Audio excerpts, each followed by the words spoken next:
Berikut adalah cara memeriksa, membersihkan, membongkar, dan memasang karburator. Jadi karburator yang ada di sini merupakan tipe piston valve. Jadi karburator ini merupakan salah satu sistem bahan bakar yang berfungsi untuk menyuplai campuran bahan bakar dan udara yang nantinya akan masuk ke dalam ruang bakar di dalam mesin. Oke, kita mulai. Jadi kita lakukan proses pembongkaran terlebih dahulu. Pertama kita lepaskan penutup dari piston valve atau biasa yang disebut scap.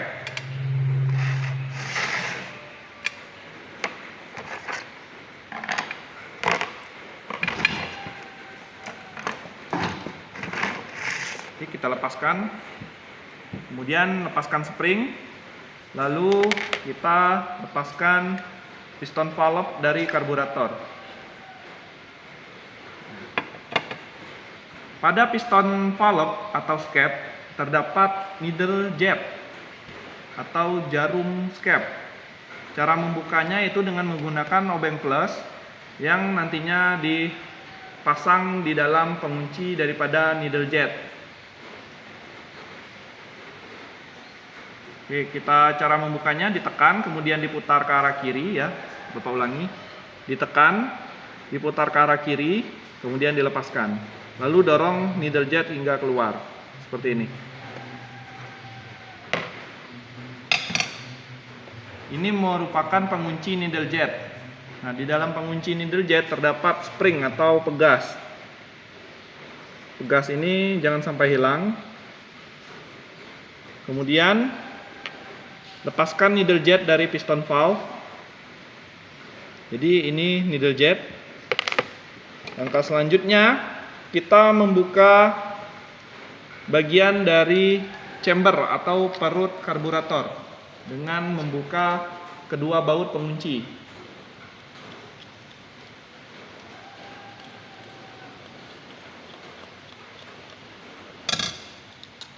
Lepaskan baut pengunci, berikut juga dengan chamber atau perut karburator.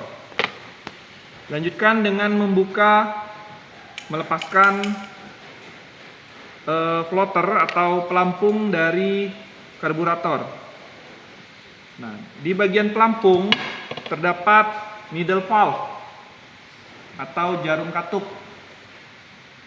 Jadi ini floater atau pelampung dan ini needle valve. Kemudian kita lepaskan main jet dari karburator. Main jet posisinya berada di tengah-tengah yang berhadapan langsung dengan needle jet. Kita lepaskan main jet beserta nozzle. Jadi jenis karbu ini main jet dan nozzle-nya tergabung secara langsung tanpa terpisah. Lalu kita lepaskan head nozzle. Head nozzle terletak di atas nozzle. Seperti ini. Nah, kemudian kita lepaskan pilot jet dengan menggunakan obeng min. Pilot jet terletak di depan atau di sebelah main jet.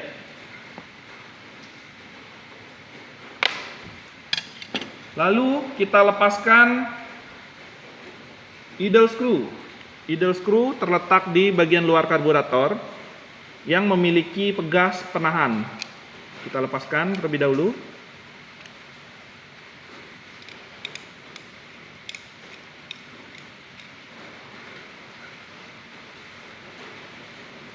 Jadi idle screw terdiri dari idle screw sendiri dan spring atau pegas penahan. Kemudian kita lepaskan air screw ya. Kita lepaskan air screw. Air screw cenderung berada di sebelah idle screw. Jadi letaknya ada di sini. Kita lepaskan. Nah, idle screw terdiri juga atas spring atau pegas penahan. Kemudian kita membuka komponen penyusun dari air cup valve. yang terletak di sini. Jadi jenis karburator ini terdapat fitur air cut valve. Kita lepaskan baut penguncinya.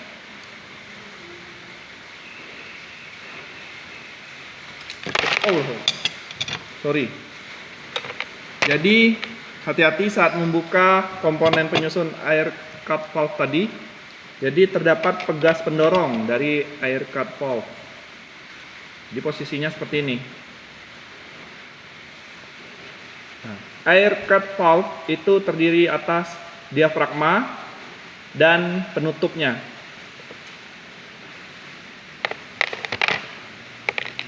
Ya. Nah, ini merupakan bagian utuh dari karburator yang sudah dibongkar, bodi utamanya atau komponen utamanya. Jadi di bagian luar karburator itu terdapat pertama, jenis karburator ini memiliki sensor atau switch TP, throttle position. Jadi switch TP ini akan dihubungkan dengan sistem pengapian yang ada di CDI. Lalu di bagian sini terdapat choke valve atau katup choke. Seperti itu. Nah, kemudian di bagian atas ini ada ventilator. Jadi ada ventilator. Ventilator berfungsi untuk saluran pernapasan yang berada di perut karburator. Oke, lanjut. Lalu di bagian chamber atau perut karburator terdapat saluran masuk bahan bakar atau bensin yang terletak di sini.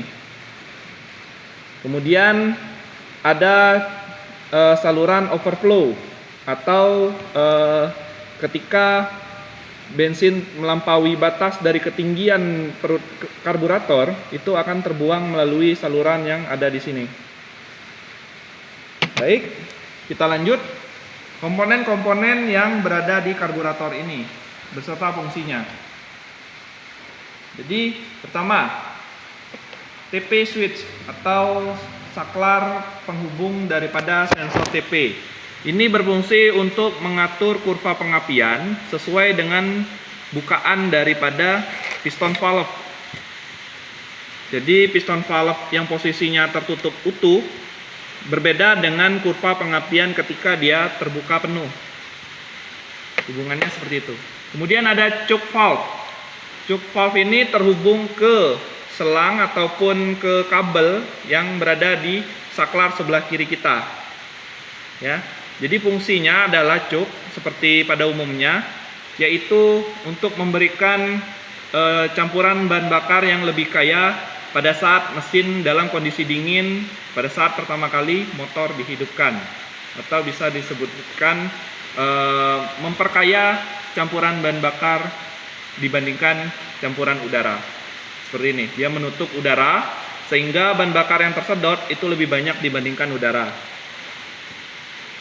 Kita lanjut. Kemudian di sini ada saluran masuk dari saluran karburator tadi, saluran masuk karburator tadi yang terhubung dari sini.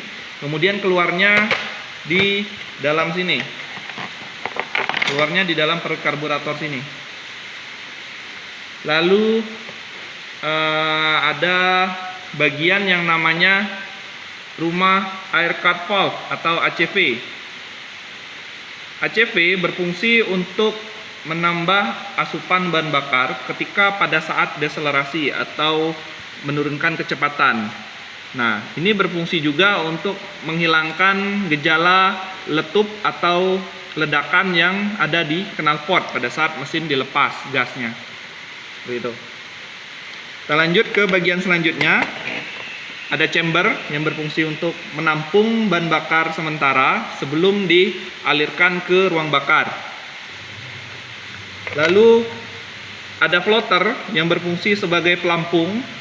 Nah, pelampung yang berada di karburator ini atau floater ini berfungsi untuk mendorong needle valve agar menutup lubang saluran masuk. Jadi pada saat bensin sudah penuh, maka needle valve akan naik ke atas sehingga menutup saluran masuk dari saluran bahan bakar. Jika sudah penuh, dia akan tertutup. Jika berkurang, dia akan turun kembali sehingga bensin yang tadinya berkurang akan ditambah lagi masuk ke dalam chamber. Oke. Selanjutnya ada piston valve. Piston valve berfungsi untuk mengatur volume udara yang masuk ke karburator melalui venturi yang ada di karburator. Jadi ketinggian daripada piston valve itu mempengaruhi buka tutup atau jalur atau volume udara yang masuk ke saluran masuk dari mesin. Kemudian ada diafragma ACV yang sebagai komponen pendukung yang berfungsi untuk mendukung fungsi daripada ACP atau air cut valve. Lalu ada spring daripada diafragma ACP yang berfungsi untuk mengembalikan katup ACP ke posisi semula. Lalu ada rumahnya sebagai penutup atau bodi daripada ACP. Kemudian ada needle jet holder atau penahan daripada jarum piston valve seperti ini. Lalu ada needle jet yang berfungsi untuk mengatur debit bahan bakar yang masuk ke ruang bakar sesuai dengan bukaan gas, yang mana ini akan tersinkronisasi atau terhubung langsung dengan piston valve. Ketika piston valve naik, maka needle jet juga akan naik seiring bertambahnya putaran mesin. Maka semakin tinggi needle jet naik, maka debit bahan bakar yang dimasukkan ke ruang bakar akan semakin banyak. Lalu ada idle air screw. Idle screw, ya, idle screw. Ini adalah idle screw, berfungsi untuk menjaga putaran mesin agar tetap konstan dan stabil. Nah, idle screw ini dia akan menahan piston valve agar tidak tertutup secara utuh. Jadi bisa disetel melalui tonjolan yang ada di sini. Dia akan didorong seperti ini sehingga piston valve akan naik dan putaran mesin yang kita inginkan dapat diatur. Lalu ada pegas penahan dari pegas penahan dari idle screw yang berfungsi agar idle screw pada saat mesin hidup itu tidak bergetar sehingga settingan daripada idle screw berubah.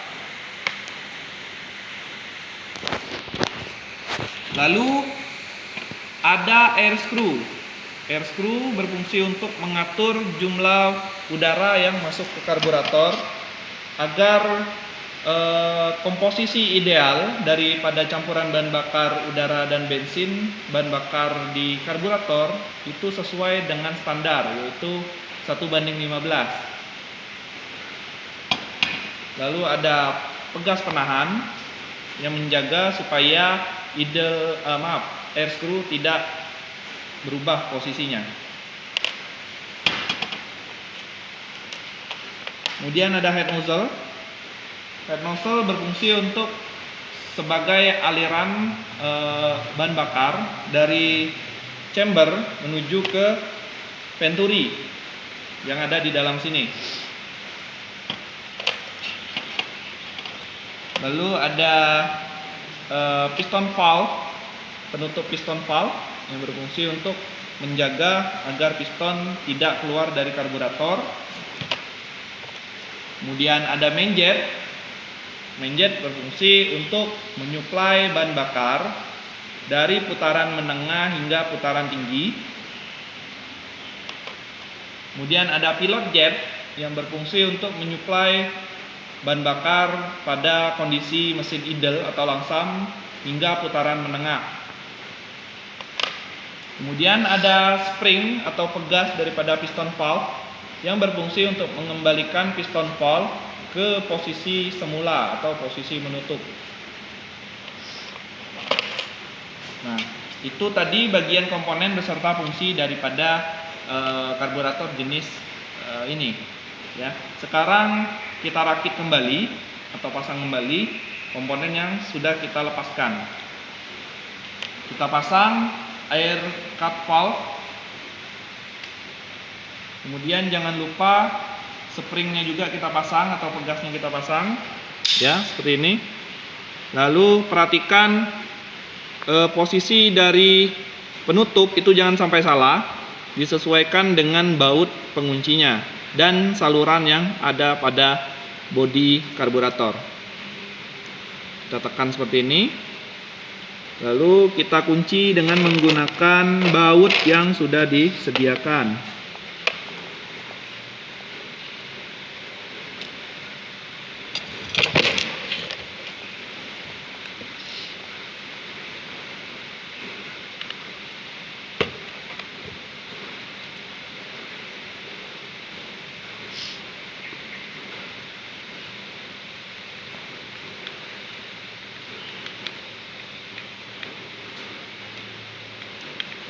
Kita kunci dengan rapat.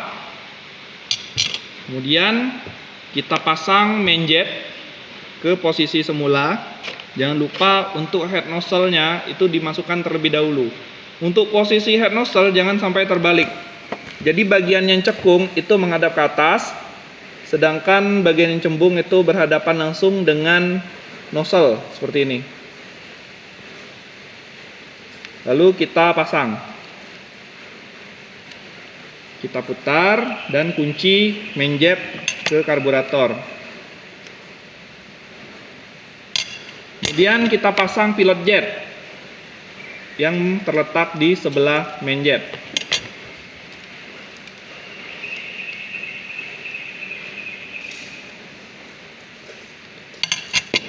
Nah, selanjutnya kita pasang floater atau pelampung dari karburator. Nah, jangan lupa untuk memasang ini diperlukan kehati-hatian yang maksimal agar posisi dari needle valve itu tidak salah. Ya, jadi cara pasangnya seperti ini. Kita masukkan ke lidah yang ada di floater. Kemudian biarkan dia tergantung seperti ini. Lalu kita pasang ke saluran masuk yang ada di bagian karburator. Seperti ini. Posisinya seperti ini ya. Lalu kita pasang pin pengunci daripada floater yang ada di karburator. Seperti ini. Nah, sebelum memasang chamber, pastikan cara kerja floater itu benar, tepat ya. Jadi jika posisi karburator tegak seperti ini, kita mainkan floaternya. Dan pastikan jarum juga bergerak atau needle valve-nya bergerak, jarum pelampungnya bergerak dan menutup saluran masuk. Jika sudah benar, kita lanjutkan memasang chamber atau perut karburator. Nah, pada saat pemasangan chamber, jangan lupa memeriksa kondisi dari oil seal, dari seal O-ring. Ya. O-ring seal yang ada di chamber karburator.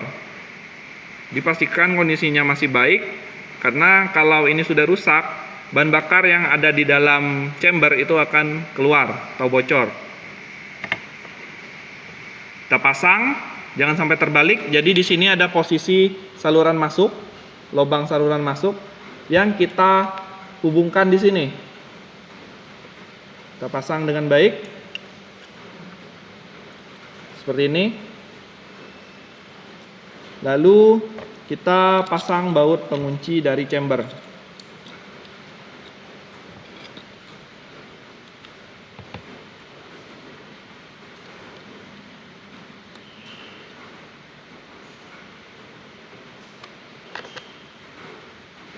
Oke. Kita kencangkan. Setelah dikencangkan, kita lanjut ke pemasangan komponen selanjutnya, yaitu